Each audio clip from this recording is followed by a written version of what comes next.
So welcome back to our YouTube channel. So that's a question of vector C.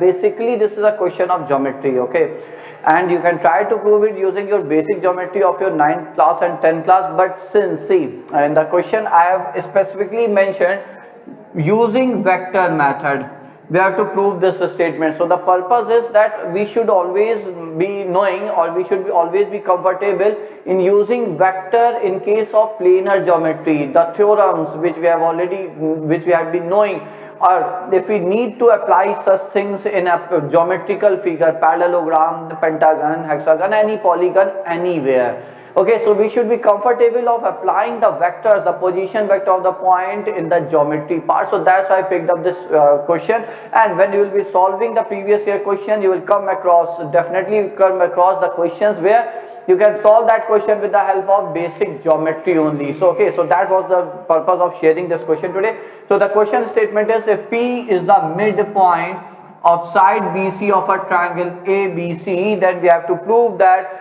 this statement, the LHS AB square plus AC square is equal to 2 times AP square plus BP square. Okay, now see, of course we are talking about a triangle, we need to draw the triangle. Okay, so let's say that's our triangle here. So that's triangle ABC. Now in the question we are given that P is the midpoint of side BC. So let's say that's our point P. So let's join AP. Why? Because if we see the expression which we have to prove, we need AP also. Okay, so now see, when I have to apply vector or prove anything using vector or find a value in a geometrical figure using vector, I always assume one vertex to be the origin. Which one? The one which is most commonly used. So if you look here, AB, AC, AP, there are three terms in which we are having A here. Okay, so I will prefer to keep it as origin 0, null vector. Okay, so for me this is our origin. What does that mean? That means the vector AB is the position vector of B, and I am calling it to be vector B, the position vector of B with respect to A, which is our origin now. Similarly, the vertex C is position vector, I am defining it to be vector C. So here what am I claiming? I am claiming that vector AB is nothing but vector B, vector AC is nothing but vector C. Now if P is the midpoint of the line segment B and C, whose position vector we know, then using midpoint formula we know the position vector of point P is vector B plus vector C by 2. So therefore vector AP is nothing but vector B plus vector C by 2, as simple as that, isn't that? Now we have to just find the length here. So what we need here, actually we need here AP square.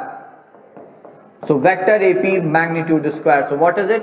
We know it's vector AP. So whenever you have to find magnitude of a vector, take its square, and the magnitude of any vector square is its dot product with itself. So AP dot AP. So what is it? So this implies vector AP whole square is 1 by 2 B plus C dot 1 by 2. So 1 by 4 vector B plus vector C dot with vector B plus vector C. Now just open it using dot product. So what do we get? So 1 by 4 B dot B, we all know, is magnitude of B square. C dot C, again we know, is magnitude of C square. And then B dot C and C dot B, we know that dot product always follow commutative property. Okay, so it will be 2 times vector B dot vector. See, that's our magnitude of vector AP whole square, or length of segment AP square. Okay, square of its length. Now what? Now in the expression we have to prove this is AB whole square. So AB whole square is nothing but vector AB magnitude whole square, which is vector B whole square, isn't that? Looking at the figure.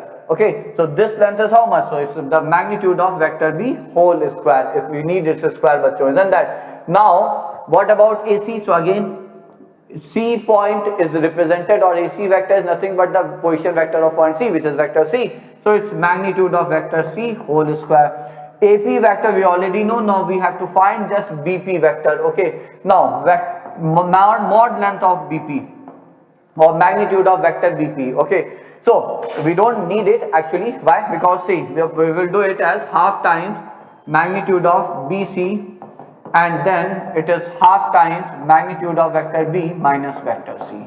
So therefore, now how to get it? Okay, so now vector BP magnitude square will be 1 by 4 times again B vector minus vector C dot product with itself.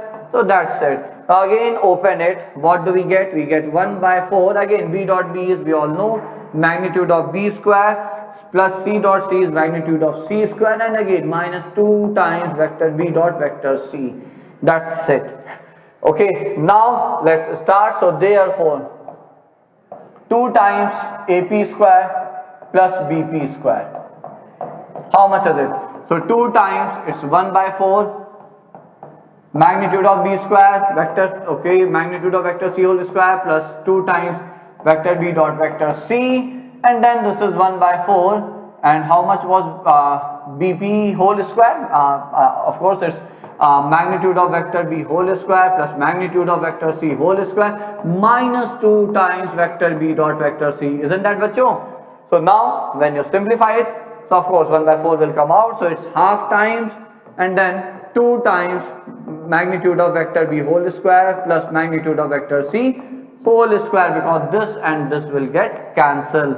So this is nothing but, again we will get 2 common here, so we'll get 2 common here, so it will be simply magnitude of vector B whole square plus magnitude of vector C whole square, and which is nothing but AB square plus AC square, and that's it.